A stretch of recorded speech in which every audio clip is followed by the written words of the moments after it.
It is time for 5 Vols to watch for and 5 Kentucky Wildcats to watch for, and it's brought to you by Zen Sports. I'll tell you about them here momentarily. Let's go through the Cats, and then I'm going to tell you why this is a make-or-break game for Joe Milton. But let's take a look at the Cats as we move on to Kentucky. Chaz Nimrod, you've got at number 5. Nimrod, why is he one of the Vols to watch?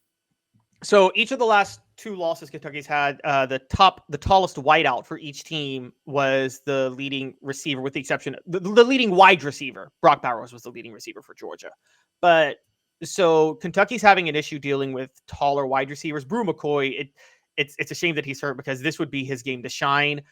I think Tennessee gave Chaz Nimrod a look 2 weeks ago. I think they gave Caleb Webb a look last week because they wanted to see who was better. I think it's very clear Chaz Nimrod is better. So I think they're going to go with Chaz Nimrod this week.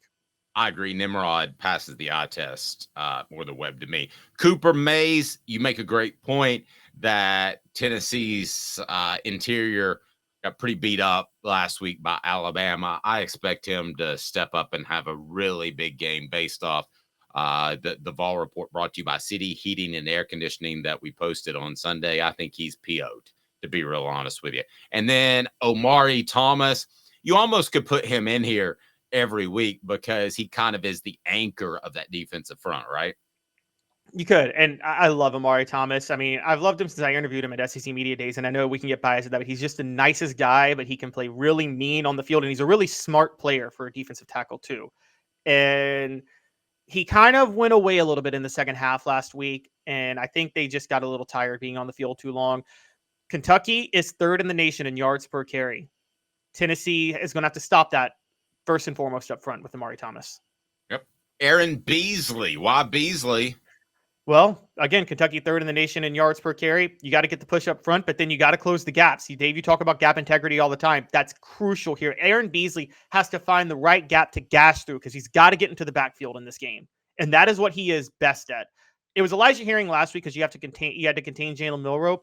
You don't really have to contain Devin Leary. You just have to bum rush the running game. And Aaron Beasley does that better than anybody in the SEC. Do I talk about it gap integrity all the time? Because that makes me feel like a total nerd.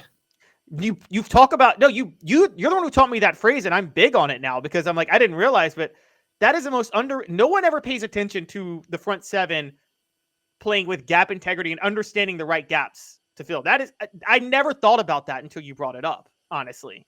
And yeah, it's a great way to give up a back cut to a running back if you don't have gap integrity. It doesn't mean you're making the play every time, but you've got to do your job. And that's nice of you to say. John Adams hates terms like gap integrity. He always makes fun of me for those. Even though he himself had no integrity, or the program itself had no integrity, Penn State was the king of gap integrity when they were linebacker U under Joe Paterno. That's pretty good. All right. Today's tough question deals with the number 1 ball to watch, and it's brought to you by Zen Sports. Today's tough question. Take a side. Take a stand. The Dave Hooker Show, a presentation of offthehooksports.com. We'll also get to 5 Wildcats to watch in this game. Zen Sports, the new sports book in Tennessee, revolutionizing the way you earn sports betting rewards. We're going to talk Joe Milton. That means no more deposit bonuses that turn into deposit nightmares. It's huge for Joe Milton. On Zen Sports, what you see is what you get. And with their cash rewards program, you get a lot of cash. For a welcome bonus, earn an unlimited 5% cash back on your betting volume for your first 15 days when you sign up with promo code HOOKED. That's right, HOOKED. Unlimited 5% cash back. Keep betting, keep earning with up to 3% cash back on your betting volume every month after that. And refer friends to earn a percentage of their betting volume as cash rewards too. Support our sponsors. Use the promo code HOOKED. Zen Sports, bringing the cash back to Tennessee. So if you bet big on sports, you want to be betting on Zen Sports. Zen Sports betting just got better. Gambling problem? Call 1-800-889-9789. Must be 21 and over and Tennessee to bet. So Joe Milton, number 1 on your list of balls to watch. Is this a make or break game? And it's our poll question, today's tough question on YouTube. So we'll check the votes on that here momentarily. I'm going to go ahead and tell you yes, because Kentucky has a good rush defense. They're good against the run, and their pass defense is absolutely horrible. You can check out the numbers on offthehooksports.com. Kentucky has allowed just over 3 yards per carry, just like Alabama. As a matter of fact, it's 3.07 to 3.09. Kentucky a little bit better. They've allowed 95 yards rushing per game.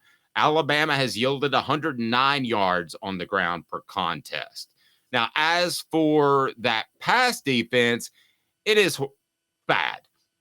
One of the worst teams in the SEC when it comes to stopping the pass. The Cats have allowed 250 yards per game passing this season. That's 12th in the SEC.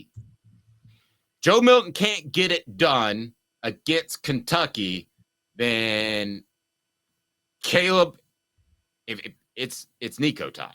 If Tennessee drops this game to Kentucky and Joe Milton doesn't play well, it's time to go in a different direction. And the pressure's all on him because Kentucky's going to sell out to stop the run, just like Alabama did in the second half.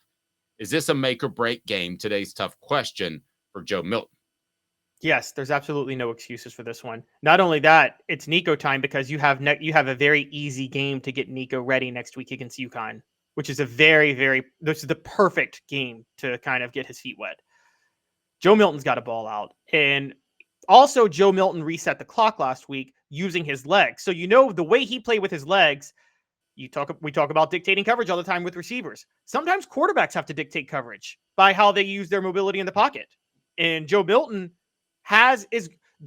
legs now will dictate coverage in this game, which should allow for plenty of open shots downfield. Dave, last week, maybe I was crazy, but it seemed like there were more open shots downfield last week than there had been all year for Tennessee, weren't there? Because teams have been selling out to stop the deep ball, and there were a lot more open shots downfield last week. I agree, and he's not good at hitting them. Apparently, we are in the minority because on our poll on YouTube that you can vote on, 78% say, nope, still plenty of season left. There is plenty of season left. So in an average game, let's say Kentucky was great against the pass and poor against the run. That's not a make or break game. I don't think it's just the fact that it's Kentucky. I think it's more than that. This defense is designed to stop the run. That's a Mark Stoops defense. So I'm not just saying the next game is Joe Milton's most important game. The factors that I laid out are, I think, extremely important in judging how important this game is for Joe Milton. Tennessee goes up there and loses and Joe Milton throws for 100 yards, then you've got to look in a different direction or you're staring a 7-5 season in the face. Absolutely. I mean, there are still 3 potential losses on the table for Tennessee right now: Kentucky, Missouri, and Georgia. I think this is the most winnable of those 3, don't you, Dave? By far. Yes. And yeah, so if you lose this one, you're right, 7-5 is very much on the table. If you win this one, your 9-3 is likely, and 10-2 is still a possibility. So yeah, I'm with you. This is make or break for Joe Milton. And if Tennessee loses this game because Joe Milton played poorly, there's no way you can't go to Nico at that point. I don't think there is. And I say that as someone who actually holds Joe Milton, the person, in high regard. But I do too. But I'm a little bit, but I'll be a little frank with you. I'm sick of it's me, it's my bad. Oh, that's my bad. Oops, let's hold the players' meeting. It's my bad. Well, yeah, it's your bad. I mean, it's pretty obvious. I mean, hey, that's better than Rick Clausen in 2005 when he started playing poorly in the middle of the season during that quarterback fiasco, and then he told Tennessee fans, "If you bail on us now, you're not real fans." Remember when he said that? Yeah, but I mean, it's just, I don't know, the attitude about it is just like he can slough it off at times. And I've talked to people in the community and it frustrates them as well. I mean, listen, if Caleb doesn't show up for 5 straight shows and he says, it's my bad. Well, yeah, it's your bad, but there would be repercussions. Same thing for me or same thing for anybody else we have regularly on the show. Let's run down the Cats to watch, as that's on offthehooksports.com. Trevin Wallace, linebacker. Give me a line on Trevin. So he has 5 tackles for a loss, 3.5 sacks, and an interception and a forced fumble. He's kind of the Aaron Beasley of that defense. He's a rising star on there. He's more the outside linebacker, Derek Jackson is the inside linebacker, but Trevor Wallace is kind of the big playmaker right now. So watch out for him. Deion Walker, defensive lineman. Dave, you know this. When your defensive lineman leads your team and tackles for a loss, that's usually a rare talent at defensive line, isn't it? When a defensive tackle does that. Yes. And again, I think it speaks to how good Kentucky is against the run. Ray Davis, running back. He's one of the better running backs in the nation, definitely the SEC. Maybe the best in the nation. I mean, we're talking a guy who has 111 carries for 781 yards. And also 195 receiving yards. So he's already almost at 1,000 yards at this moment. And yeah, Ray Davis is a superstar. Tennessee really has to be ready for him. The only reason I don't hold him in quite as high regard as you is just because I think Kentucky likes to feed one running back, which is not usually the case across the nation. But yes, he's definitely one of the better running backs in the nation. Devin Leary at quarterback. Devin Leary is a massive upgrade from Will Levis last year. I am so mad that the Titans are starting Will Levis this week, but Ryan Tannehill's hurt and Malik Willis is terrible. That's the worst 3 quarterback combo in the NFL, by the way. But yes, Devin Leary. I wish Devin Leary was starting for my Titans right now over Will Levis. I think he's a very good quarterback. And the big thing is his top receiver, Tavion Robinson, was banged up before the bye for 2 weeks. He's now had the whole week off to get healthy, so he could be a real threat. And with Kamal Hadden banged up for Tennessee, Devin Leary could be dangerous in this one. Yep. And then lastly, you've got Maxwell Harrison, the cornerback. He is incredibly aggressive. Tennessee should either beat him or he's going to beat Tennessee. If he jumps some routes and he ends up with a pick or two, it could be bad news for the Vols. So that's number 1 on Caleb's list, and it makes perfect sense to me.